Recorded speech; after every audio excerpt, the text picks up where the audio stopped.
ওইটা এক্সট্রাই দিয়েছে। ব্যাক পার্টটা হলো ডোবি কটনের মধ্যে থাকবে, স্লিভসের পার্টটা সেম ম্যাটেরিয়ালের মধ্যেই আছে।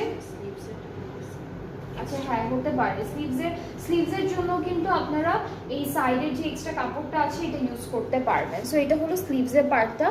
আর এখান থেকে এতটুকু কাপড় থাকছে, এটা মনে হয় এটা ইনারের জন্য, এটা কিন্তু ইনারের কাপড়টা। আর আমরা দুপাট্টা হিসেবে পাচ্ছি খুব সুন্দর একটা দুপাট্টা, যেটা হচ্ছে কটন নেটের মধ্যে। কটন নেট এক কালার দিয়েছে, সাথে প্যানেলও আছে রেড কালারের মধ্যে। So this is the dupatta cotton নেটের মধ্যে। অ্যান্ড চারিদিকে হলো এই প্যানেলটা বসে যাবে আমাদের ড্রেসের।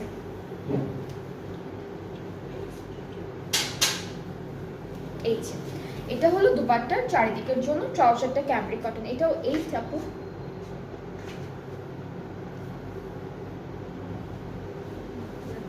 ওকে, সো এই ড্রেসটার প্রাইসটা হলো